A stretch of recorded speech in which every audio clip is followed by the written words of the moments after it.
বিসমিল্লাহির রহমানির রহিম। আসসালামু আলাইকুম। সবাই কেমন আছেন? আলহামদুলিল্লাহ আমি ভালো আছি। এখানে একটি প্যানের ভিতরে আমি দিয়ে দিলাম 1 কাপ রান্নার তেল। রান্নার তেলটা বেশ ভালোভাবে যখন গরম হয়ে গেছে তখন আমি এখানে দিয়ে দিব ম্যারিনেট করে রাখা চিংড়ি মাছ। এই মাছটাকে আমি ভালোভাবে পরিষ্কার করে লবণ, হলুদের গুঁড়া, মরিচের গুঁড়া দিয়ে মেখে এখন এটাকে একটু উল্টে পাল্টে ভেজে নেব।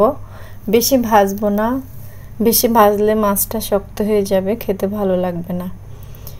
মাছটা ভাজা হয়ে গেছে, এখন আমি তুলে রাখবো।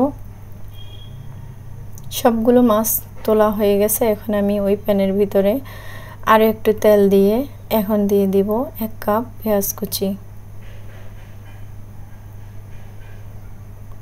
পেঁয়াজ কুচি দিয়ে একটু নেড়ে ছেড়ে এখানে আমি 1 চা চামচ লবণ অ্যাড করব। লবণ দিলে পেঁয়াজটা তাড়াতাড়ি নরম হয়ে যাবে।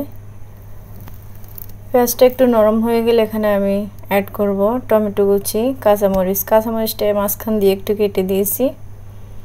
এখন এগুলো একটু নেড়ে ছেড়ে ভেজে নিব।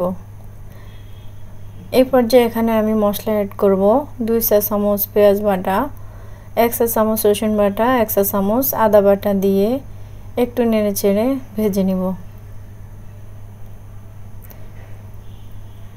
মশলা দিয়ে দিলাম এখানে 1 টেবিল চামচ জিরা গুঁড়া, 1 চা চামচ ধনিয়া গুঁড়া, 1 চা চামচ হলুদের গুঁড়া, 1 চা চামচ মরিচের গুঁড়া, একটু পানি দিয়ে একটু লিকুইড করে নিলাম। এখন মশলাটা ভেজে নিয়ে দিয়ে দিব 1 কাপ বাদাম বাটা।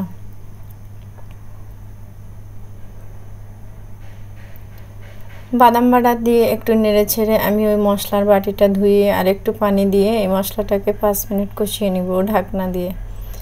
মশলার উপরে যখন তেল ভেসে উঠবে তখন আবার একটু নেড়ে ছেড়ে এখানে আমি ভেজে রাখা চিংড়ি মাছগুলো অ্যাড করব।